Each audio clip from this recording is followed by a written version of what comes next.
Next up, I want to talk about how we make decisions around what is and isn't serving us in life. One of the most dangerous decisions that we make in our personal and professional lives is deciding that this is uncomfortable and so I don't want to do it.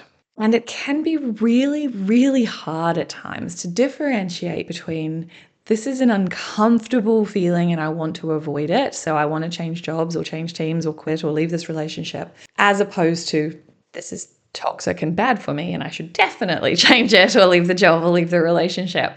And it can be really hard for our brains to differentiate between this is uncomfortable and it is stretching me, but there is a pathway forward for me to be part of fixing this versus this is bad for me and there's no way forward that's not going to make me feel worse.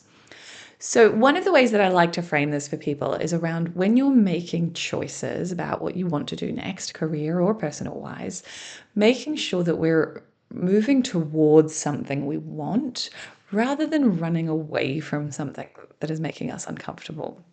Okay. And the reason I say that is because if we talked in the interpersonal module about how somebody can be in the wrong, but if we are having repeated patterns with the same thing, those people might actually be behaving badly, but there's still something we can do to improve that situation. And so, for example, in the scenario I gave where I, in more roles in a row, kept butting heads with the same demographic of type of person, in each of those scenarios, those people were behaving inappropriately.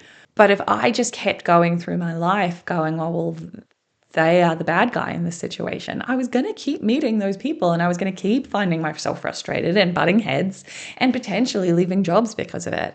Instead, I decided, well, this group of people and I have some underlying misalignments in how we think about the world.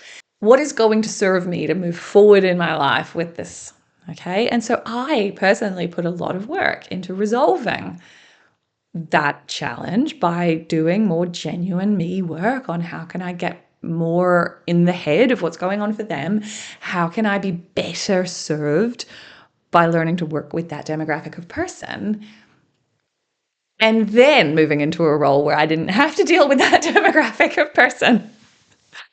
So the difference being I could have just walked away and I would have experienced the same thing over and over and again, because the truth is, no matter how much we don't want it to be true, you take you with you wherever you go. And so if you are experiencing a pattern of the same type of crummy workplace or the same type of boss that you don't work well with or the same type of colleague that doesn't work for you or the same type of relationship that isn't serving you, yes, it is true that those people or that workplace or that environment might not suit you. But I want to challenge you to fix what's going on for that repeated pattern, work out your role in improving that pattern, and then move forward. Because as long as we are always moving away from something that makes us uncomfortable, it's just going to follow us. And this is, of course, where I want to go back and reiterate the point. If you are in a toxic workplace where you are being bullied and it is psychologically unsafe, of course you should leave. If you are in an emotionally abusive relationship, of course you should leave. That's not what I'm talking about. I'm talking about patterns of the same thing happening again and again.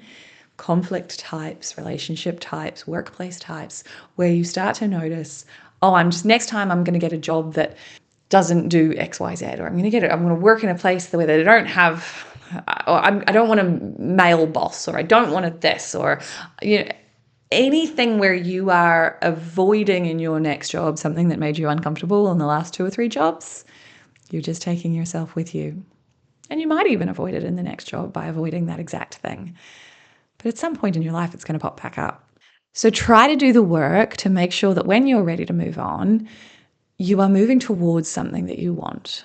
So that's about career goals or lifestyle choices or relationship goals that you are setting out to find something that aligns with you.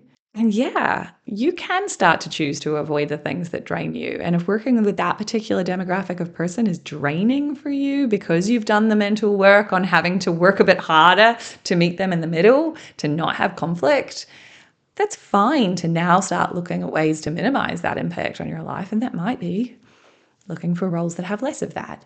But now you're actually strategically making a choice about what you do want.